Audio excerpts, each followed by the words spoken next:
네, 송승헌 신발. 네, 아침경제 골든타임 본격적으로 시작을 네. 하도록 해보겠습니다. 곽수종 경제학 박사, 박상헌 공간과 미디어 소장, 그리고 신은숙 변호사 세 분과 함께합니다. 어서 오세요. 안녕하세요. 안녕하세요. 네, 지금 눈썹 진한 배우 송승헌 씨의 신발이 화제입니다. 예. 박근혜 대통령이 혁신 기법이라며 송승헌 신발을 예로 들었기 때문인데요. 어떤 내용인지 먼저 들어보시겠습니다. 강원 창조경제혁신센터는 강원도를 넘어 대한민국의 모든 아이디어가 모이는 크라우드 소싱의 기반이 될 것입니다. 대표적인 사례가 부산 창조경제혁신센터 개소식 때 소개받은 루이라는 회사의 송승헌 신발이었습니다. 루이 이사는 한류 스타 송승헌 씨에게 가장 잘 어울리는 신발 디자인을 온라인을 통해서 공모를 해서 채택된 디자인이 신발로 제작되는 과정을 SNS를 통해 실시간으로 공개하면서 팬들의 큰 관심을 받은 바가 있습니다. 네, 바로 박근혜 대통령이 소개한 신발, 루이라는 회사의 송승헌 신발이라고 합니다. 일단 어떤 신발인지 한번 궁금하실 텐데 저희가 그 신발부터 좀 보여드리도록 하죠. 바로 루이사에서 만든 송승헌, 눈썹 진한 배우 송승헌 신발이라고 하는데, 그런데 이 신발이 지금 SNS를 통해서 송승헌 씨와 송승헌 씨의 팬들, 그리고 프랑스의 디자이너가 만들었다고 하는데 운동화 모양 굉장히 예쁜 것 같고 독특한 것 같기도 하고요. 그리고 보시면 송승헌 SSH 그래서 신발 옆에 송승헌 씨 이니셜도 써 있고요. 크라우드 소싱 방식이 뭡니까? 방금 말씀하셨지만 이제 팬들이라고 말씀하셨지 않습니까? 그러니까 저기 상품을 만드는 과정에서 팬들이라든지 기타 관심 있는 분들도 생산과 제작 참여를 할 수 있는 방식인데, 크라우드라고 하는 말이 영어로 말하면 대중, 일반 사람들을 말하는 게죠. 소싱이라는 말은 아웃소싱을 붙인 말입니다. 그러니까 크라우드 소싱이라고 하는 것은 대중으로부터 소싱, 아이디어를 받는다. 그래서 제작을 한다는 거거든요. 이게 한 2006년에 처음 제프 하우이라는 사람이 말을 쓰기 시작을 했습니다.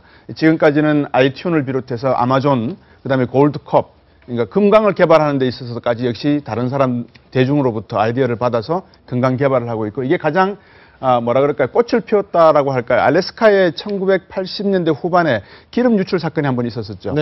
그때 기름 유출을 해결을 해야 될 방법을 찾고 있었는데 20년이 걸쳐서도 해결을 못 했는데, 시멘트 회사에 다니는 한 직원이 그 시멘트를 뭐라 그럽니까? 이걸 타설 작업하지 않습니까?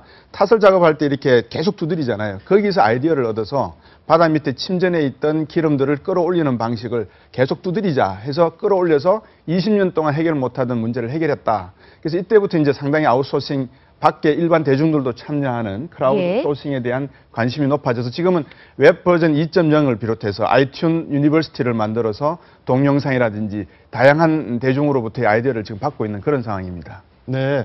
지금 크라우드 소싱 굉장히 어려운 용어인데 빅데이터라는 얘기도 많이 나오잖아요. 결국 많은 데이터 속에서 아이디어를 찾고 해결법을 찾자, 이런 건데 이게 바로 창조경제 신자본이라고까지 얘기를 했습니다. 어떻습니까? 이게 지금 취임 초기에 박근혜 대통령이 사용했던 손지가 대박을 터뜨렸는데요. 뭐 대박 조짐이 있습니까? 어떻게 보세요? 그러니까 대박이라고 하는 것은 결국 뭐 대중이든 소비자든 많은 사람들이 참여를 해서 물건을 만드는 데도 관여해야 되지만 구매를 해야 되는 부분도 있는 거죠. 근데 보면 우리나라 같은 경우 이제 이 정신의 기본을 보면 우리나라는 자원이 풍부한 나라가 아니지 않습니까?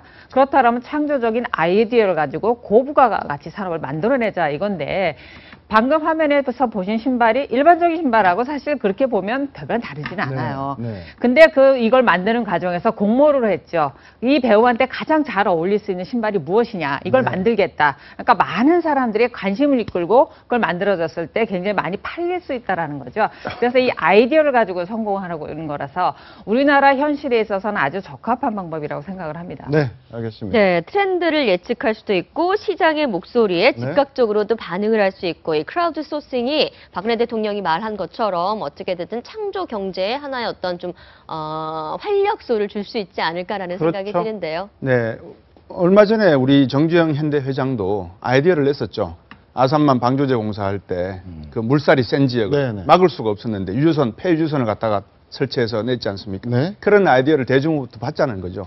자, 이런 아이디어를 받아서 새로운 신성장 동력으로 만들어 가려면 뭐 아까 우리 교육감님도 나오셨지만 우리 교육제도에서부터 상당히 이런 그 참여에 대한 또 아이디어를 내는 것에 대한 뭐라 그럴까 장려 이런 부분에 대한 사회적인 어떤 호감도라든지 장려하는 정책들이 뒷받침돼야 되지 않나 하는 생각입니다.